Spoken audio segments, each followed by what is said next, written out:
गुजरात प्रदेश के सूरत की रहने वाली शीतलबेन अपने बेटा बेटी और पति के साथ कश्मीर घूमने के लिए जाते हैं। 22 अप्रैल 2025 की दोपहर 2:25 के आसपास का वक्त था जब वो कश्मीर के पहलगाम की बैसारन घाटी में थे। तो उस वक्त एक दुकानदार के पास खड़े हुए थे और वहाँ पर जैसे ही हंसी मजाक ठठोली इस तरह से चल रही थी, तभी इसी बीच में एक गोली चलने की आवाज़ आती है। और जैसे ही गोली चलने की आवाज़ आती है तो इस महिला ने, शीतलबेन ने, उस दुकानदार से पूछा कि भैया ये आवाज़ किस तरह की है। दुकानदार कोई जवाब दे पाता, समझ पाता, तभी दूसरी गोली की जब आवाज़ आती है तो कहता है कि ये गोली चल रही है। वो पूछती है गोली क्यों चल रही है, क्या बात है। तभी दुकानदार कहता है कि बहन जी मुझे खुद नहीं पता, मैं तो पहली बार इस तरह की यहाँ पर इस घाटी के अंदर गोलीबारी देख रहा हूँ। इससे पहले कि उन दोनों की बातचीत का सिलसिला ख़त्म होता, समाप्त होता, अचानक ही एक आतंकवादी AK-47 के साथ आकर वहाँ उनके बीच में खड़ा हो जाता है। और जैसे ही खड़ा होता है तो यहाँ इस बीच में लगभग 20 से ज़्यादा लोग थे, 4-5 परिवार थे जो अपने अपनों के साथ खड़े हुए थे। और इसी में से जो एक AK-47 लेकर वो खड़ा हुआ था आतंकवादी, उसने कहा कि आप हिंदू कौन हैं और मुसलमान कौन हैं। जो हिंदू है वो अपने हाथ खड़े कर दो। शीतलबेन के जो पति होते हैं शैलेश भाई कलथिया, उन्होंने जैसे ही हाथ खड़ा किया एकदम से उन्हें गोली मार दी जाती है। और बाकी लोगों से कहा जाता है कि जिस जिसको कलमा आता है वो कलमा सुनाओ, जो कलमा नहीं सुना पाया उनको तो मार दिया जाता है और जो सुना देता है उनको छोड़ दिया जाता है। अब यहाँ पर भगदड़ मच जाती है, चारों तरफ हाहाकार जैसी स्थिति पैदा हो जाती है। जब ये शैलेश भाई कलथिया को गोली लगती है तो गोली लगने के तुरंत बाद ही वो गिर जाते हैं। और गिरते क्या हैं, वो अपनी पत्नी के यहाँ पर आकर गोद में आकर गिर जाते हैं। वो बैठे हुए थे, उस वक्त बातचीत कर रहे थे। अब जब जैसे ही गिर जाते हैं तो यहाँ पर जब भगदड़ मची हुई थी तभी एक दुकानदार जो होता है, दुकानदार कहता है कि बहन जी इनकी हालत बहुत ज़्यादा ख़राब है, आपके पास बच्चे भी हैं, एक बेटा एक बेटी है, आप हो सके तो यहाँ से भाग जाइए। जिस रास्ते से आप आए थे उसी रास्ते से वापस आप लौट कर बिल्कुल भी जो है रुकना मत। पता नहीं अभी अभी यहाँ से गए ज़रूर हैं, कब वापस लौट कर आ जाएँ कुछ कह नहीं सकते। यहाँ आसपास आपको अभी फ़ौज भी नहीं दिखाई देगी और जल्दी से यहाँ पहुँचेगी भी नहीं। अब ये जो शीतलबेन होती है अपनी बेटी और बेटे का हाथ पकड़कर लगभग 40 मिनट तक ऐसे लगातार दौड़ते रहते हैं। दौड़ते दौड़ते नीचे पहुंचते हैं जब 8-10 किलोमीटर की ऊंचाई पर ये बैसारन घाटी है। जब पहलगाम पहुंचते हैं वहां जाकर सेना को पूरी कहानी बयां करते हैं। ये कहती है कि आप वहाँ पर हेलीकॉप्टर भेज दीजिए, जो लोग घायल हैं उनकी मदद कर दीजिए। लेकिन हेलीकॉप्टर ना वहाँ पहुँचता है उन लोगों को लेने के लिए, लेकिन जब तक पहुँचते तब तक जो घायल थे तब तक वो दम तोड़ चुके थे। शीतलबेन इतने गुस्से में थी, ये गुस्से में बात तब उन्होंने कही जब उनके पति का अंतिम संस्कार हो रहा था और वहाँ पर केंद्र सरकार के एक मंत्री पहुँचे हुए थे। गुस्से में आकर ये अपनी कहानी में अपना जो दर्द था उन्होंने बयां किया था। दरअसल आज की इस कहानी के माध्यम से यही समझने की और जानने की कोशिश करते हैं इस घटनाक्रम की शुरुआत कैसे हुई, कहाँ से हुई और इसके पीछे का जो असली वजह है, कारण है, वो क्या है और आगे जो भविष्य में इसके क्या परिणाम हो सकते हैं। नमस्कार दोस्तों, मैं हूँ राज और आज के इस क्राइम के एपिसोड में आप सभी का बहुत बहुत स्वागत है। उम्मीद करता हूँ कि आप लोग स्वस्थ होंगे, मस्त होंगे। दोस्तों ये सच्ची घटना है जम्मू कश्मीर के ज़िला अनंतनाग का एक जगह है पहलगाम, और पहलगाम के बैसारन घाटी की ये सच्ची घटना है। 22 अप्रैल 2025 को आतंकवादियों ने चुन चुनकर हिंदू टूरिस्टों को मारा और इसके मारने के पीछे की सिर्फ एक ही वजह थी, ताकि पूरे देश भर में एक तरह की आवाज़ लगाई जा सके, एक मैसेज दिया जा सके। जानबूझकर उन्होंने कहा था कि जाकर मोदी से कह देना कि हमने ये सब कहा है, काम किया है। उसके बाद सोशल मीडिया हो, अलग अलग प्लेटफॉर्म हो या फिर अखबार हो, न्यूज़ चैनल हो, ऐसी कौन सी जगह है जहाँ पर इस बारे में बातचीत नहीं हो रही है। हर किसी के मन में गुस्सा है, उबाल है और इस बारे में सरकार से भी सवाल पूछे जा रहे हैं। जैसे शीतलबेन ने कहा था कि हेलीकॉप्टर क्या आम लोगों के लिए नहीं है। अब ऐसी स्थिति में आम लोग परेशानी में है, जबकि टैक्स तो आम आदमी ही भरता है और नेताओं के लिए कितनी सारी सुविधाएं दी जाती हैं, तुरंत कहीं से कहीं उन्हें पहुंचा दिया जाता है। वहां पर 27-28 लोगों को मार दिया गया है, आप जाकर उनकी जान बचा लीजिए। कई लोग अभी भी घायल हैं। जब इस तरह की शीतलबेन ने केंद्र सरकार के एक मंत्री से ये बात कही थी तो वो मंत्री एकदम शांत हो जाते हैं, चुप हो जाते हैं और कुछ कहने की स्थिति में नहीं रहते। हालांकि सेना अपना काम कर रही है और जो देश की एजेंसियां हैं वो भी अपना काम कर रही हैं। कश्मीर में लगभग 1000 ऐसे संदिग्धों को चिन्हित किया गया है जिनसे पूछताछ की जा रही है, पड़ताल की जा रही है। कहीं उनमें से किसी का हाथ तो नहीं था इस आतंकवादी की इस घटना को अंजाम देने में।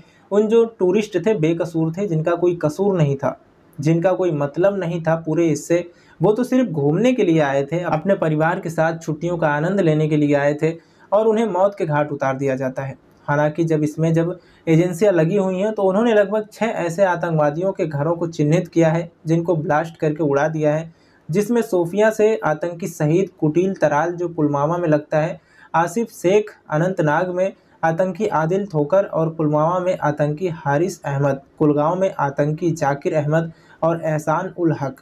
ये एक ऐसे आतंकवादी हैं जिनमें इस पूरे पहलगाम की इस घटना में कहीं ना कहीं शामिल होने का पूरा अंदेशा लग रहा है और ये सभी लोग जांच के घेरे में हैं। हालांकि उनके घरों को तोड़ा गया है, ब्लास्ट करके उड़ा दिया गया है और उनकी तलाश की जा रही है सरगर्मी के साथ कि आखिरकार कहीं मिल जाए, ताकि इनसे पूछताछ हो सके कि आखिरकार तुमने ऐसा क्यों किया है। जब ये घटनाक्रम पूरे सोशल मीडिया पर, अखबार और पूरी दुनिया में जब ये खबर वायरल होना शुरू हो जाता है तो फिर नाम आता है, क्योंकि इसमें पूरी घटना में 5 आतंकवादियों के शामिल होने की बात थी। 5 में से 3 आतंकवादी जो पाकिस्तान से आए हैं और 2 यहाँ कश्मीर के शामिल बताए जा रहे हैं। वो कौन कौन है, कौन कौन नहीं है, अभी ये जांच का विषय है। लेकिन जिस तरह से पाकिस्तान पर लगातार दबाव बढ़ने लगता है और भारत ने कड़े फैसले लिए, इस तरह से पाकिस्तान की तरफ से भी प्रक्रिया आनी शुरू हो जाती है। और पाकिस्तान के जो प्रधानमंत्री होते हैं शहबाज शरीफ, उन्होंने ये कहा कि हमारा इसमें कोई रोल नहीं है, हमने ऐसा कुछ भी नहीं किया है और हम हर तरह की निष्पक्ष जांच कराने के लिए भी तैयार हैं और आप चाहे जैसे वैसे जांच कर लीजिए। लेकिन एक लश्कर तैयबा जो कि पाकिस्तान का ही एक आतंकवादी संगठन है और इस संगठन का ही एक हिस्सा है TRF, जिसका फुल फॉर्म है दी रेजिस्टेंस फ्रंट, जिसने इस हमले की तुरंत बाद जब जिम्मेदारी ले ली थी कि ये जो पहलगाम में जो हमला हुआ है, इस हमले में TRF ने जिम्मेदारी ली है, TRF ने कराया है। लेकिन जब 3 दिन बीत जाते हैं और 3 दिन बीत जाने के बाद पूरी दुनिया भर में इसको लेकर प्रतिक्रिया शुरू हो जाती हैं, पूरी दुनिया के लोग इस पर बुरा कहने लगते हैं और पाकिस्तान पर उंगलियां उठाना शुरू कर देते हैं, तब TRF कहता है कि हमारी तो वेबसाइट हैक हो गई थी, इसलिए हमने ये सब नहीं किया है और जो भी जानकारी गई है वो किसी ने गलत तरीके से की होगी और हमारा इसमें कोई हाथ नहीं है। पाकिस्तान का प्रधानमंत्री भी इस बात को लेकर कह रहा है कि हमारा कोई हाथ नहीं है, TRF भी कह रही है कि हमारा कोई हाथ नहीं है, लेकिन पाकिस्तान का हाथ है। और ये बात इस बात से भी साबित होती है कि पाकिस्तान में कई ऐसे दिवस मनाए जाते हैं जिनका सीधा ताल्लुक होता है कश्मीर से। दरअसल 19 जनवरी को जम्मू कश्मीर पलायन दिवस मनाया जाता है और 5 फरवरी को कश्मीर एकजुटता दिवस मनाया जाता है। 13 फरवरी को कश्मीर शहीद दिवस मनाया जाता है। 14 फरवरी को शहीद दिवस ऑर्गन मनाया जाता है। 24 अक्टूबर को आज़ाद कश्मीर दिवस मनाया जाता है। 26 अक्टूबर को जम्मू कश्मीर विलय दिवस मनाया जाता है। कहते हैं कि कुछ हिस्सा तो भारत के पास है, कुछ हिस्सा पाकिस्तान के पास है, कुछ हिस्सा जो चाइना के पास है। और ये पाकिस्तान में जो इस तरह के अलग अलग दिवस मनाए जाते हैं और इन दिवसों को मनाने का सिर्फ एकमात्र उद्देश्य होता है कि इस बार तो हम कश्मीर को आज़ाद कर ही देंगे, इस बार कश्मीर पाकिस्तान का हिस्सा बन जाएगा, जो चीन के पास है उसको भी हम वापस ले लेंगे, जो हमारे पास है सबको एक जगह विलय कर देंगे।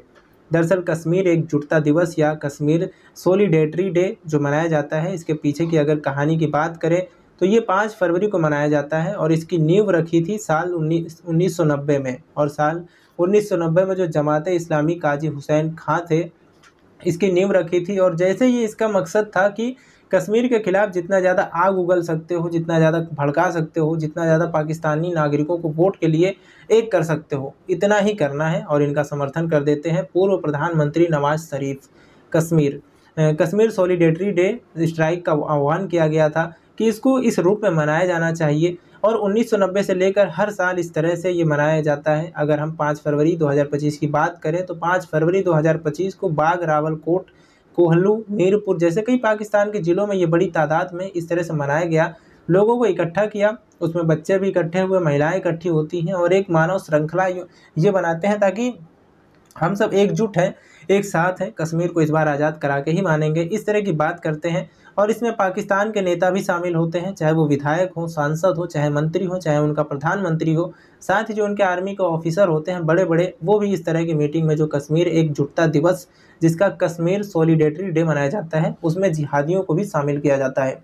और इस मीटिंग में जो रावलकोट में जो मीटिंग होती है, अगर हम उसकी बात करें तो रावलकोट की मीटिंग में बताया जाता है कि दुनिया भर के करीब 80 से 100 आतंकवादियों को भी इसमें हिस्सा लिया गया, यानी कि वो शामिल हुए थे। और उनका जो कश्मीर को देखने का नज़रिया था वो कुछ अलग तरह का रहा था। इसमें हाफिज़ सईद का जो बेटा था वो भी शामिल था। अगर हम हाफिज़ सईद की बात करें तो हाफिज़ सईद वो है जिसने 26/11 को मुंबई में जो हमला हुआ था, जिसमें लश्कर-ए-तैयबा के 10 आतंकवादी इंडिया में प्रवेश करते हैं, यानी कि मुंबई के अंदर, चाहे वो ताज होटल हो, चाहे वो हॉस्पिटल हो, चाहे वो रेलवे स्टेशन हो, इस तरह से हमला करके लगभग 160 लोगों को मार दिया था। और इससे भी पूरे देश भर में हंगामा खड़ा हो गया था और 4 दिन तक ये ऑपरेशन लगातार चला था, जिसमें इस जो 5 फरवरी को रावलकोट में जो मीटिंग होती है, जो कश्मीर एकजुटता दिवस के रूप में मनाई जाती है, उसमें हाफिज़ सईद का बेटा भी शामिल होता है। और साथ ही मसूद अजहर जो कि जैसे मोहम्मद का संस्थापक होता है, जो कि एक आतंकवादी संगठन है और इसको भारत ने भी एक आतंकवादी घोषित कर दिया है। दरअसल आपको याद होगा, जब देश में एक प्लेन हाईजैक हुआ था और जिसको जाकर अफ़गानिस्तान के कंधार में जाकर उतारा गया था और उसमें उन मुसाफिरों के, उन यात्रियों के बदले में एक व्यक्ति को छोड़ा गया था, साथ में 2 और आतंकवादी होते हैं, तो ये मसूद अजहर को ही छोड़ा गया था। और मसूद अजहर का जो भाई है, जिसका नाम है तलहा सैफ भी उस 5 तारीख की, यानी कि 5 फरवरी 2025 की उस मीटिंग में शामिल था, जो रावलकोट में आयोजित की गई थी। जैसे कमांडर का जो मसूद इलियासी है, वो भी शामिल हुआ था और लॉन्चिंग कमांडर का जो होता है असगर खान कश्मीरी, ये भी इस मीटिंग में शामिल होता है। दरअसल इन लोगों के शामिल होने का एक ही मात्र उद्देश्य है कि कश्मीर में जो आतंकवादी मारे जाते हैं, सेना जब अपना ऑपरेशन चलाती है, उसमें आतंकवादी मारे जाते हैं, तो वो वहाँ पर उनको शहीद का दर्जा देते हैं। कहते हैं कि वो शहीद है, अपना भाई है, हम उसे किसी न किसी तरीके से एक ऐसी संवेदना प्रकट करते हैं, जिससे कि इन जो कश्मीरी हैं, कुछ भटकते हुए लोग हैं, उनको लगे कि भारत तो हमारा इतना समर्थन करता नहीं है, लेकिन पाकिस्तान जो है हमारे लिए, हमारे बारे में बात करता रहता है। कहीं न कहीं संवेदना प्रकट करने के लिए, उन्हें अपना बनाने का ड्रामा करने के लिए इस तरह की ये बातें होती हैं इन मीटिंगों के अंदर। और आतंकवादियों को बाकायदा अपना भाई बोलते हैं और ऐसे भड़काऊ भाषण भारत के खिलाफ बोलते हैं कि जो भी जनता, जो भी लोग, बच्चे, महिलाएं, औरतें जो भी होते हैं, वहाँ पर उस मीटिंग के अंदर उनको ऐसा लगने लगता है कि हाँ, वाकई कश्मीर में बहुत ज़्यादा जुल्म हो रहा है, कश्मीर में इस तरह की बातें हो रही हैं और लोगों को भावनात्मक रूप से जोड़ने के लिए उन्हें डोरे डालने की कोशिश करते हैं। अब इस बार उनकी जो कौम है, जैसे इन्होंने 5 फरवरी की मीटिंग हुई थी और मीटिंग के बाद इस तरह की बातें की गई थी, भड़काऊ भाषण वगैरह दिए गए थे, तो शायद इस बार उनका उद्देश्य ऐसा लगता है पूरा ही हो गया है। क्योंकि जिस तरह से 22 फरवरी 2025 की दोपहर 2:25 के आसपास और लगभग 40 मिनट तक ये आतंकवादी वहाँ पर चुन कर हिंदू टूरिस्टों जो होते हैं, उनको मार रहे थे। और उनको मारने के बाद उन्होंने ये बाकायदा बोला कि जाकर मोदी से कह देना, हमने इस तरह से काम किया है। और ये फिर पूरे देश भर में इस तरह से एक माहौल बन जाता है, हिंदू अलग, मुसलमान अलग, इस तरह की। लेकिन वो शायद उस लेवल पर अपने मकसद में कामयाब नहीं होते हैं। इस बार बड़ी संख्या में, चाहे वो कश्मीरी हो या भारत के अलग अलग हिस्से के लोग हों, अभी सभी जो है एकजुट होकर इस आतंकवादी के खिलाफ आवाज़ उठाई है, पाकिस्तान के खिलाफ आवाज़ उठाई। लेकिन कहीं कहीं ऐसी घटनाएं सुनने को मिल रही हैं, देखने को मिल रही हैं, जो कश्मीरी छात्राएं हैं, जो देश के अलग अलग हिस्सों में पढ़ने के लिए आई हैं या आए हैं, जो मुख्य धारा से जुड़कर कुछ करना चाहते हैं, नौकरी करना चाहते हैं, कुछ अलग करना चाहते हैं, तो उनके साथ कहीं न कहीं चुटपुट घटनाएँ भी हो रही हैं, मारपीट हो रही है। कहीं ऐसा ना हो कि इस आतंकवाद की घटना के बदले में जो ये पाकिस्तानी चाहते हैं, जो आतंकवाद चाहता है, वो अपने मकसद में पूरा हो जाए। ऐसे में कुछ लोगों को याद करने की ज़रूरत है, वो है जैसे सैयद आदिल हुसैन, जिसने कि एक आतंकवादी की बंदूक छीनने की कोशिश की थी। जैसे वो काम कर रहा था, उसे रोकने की कोशिश की थी और आतंकवादी ने उसको भी मार दिया, लेकिन उसने हिम्मत नहीं हारी। और ऐसे लोगों से हमें प्रेरणा लेनी चाहिए। साथ ही सरताज अहमद, जिसने घायलों को उठाकर अपनी पीठ पर लादा और पीठ पर लाद कर लगभग 8 से 10 किलोमीटर दूर सफ़र तय कर हॉस्पिटल में लेकर जाता है, उनका इलाज कराता है।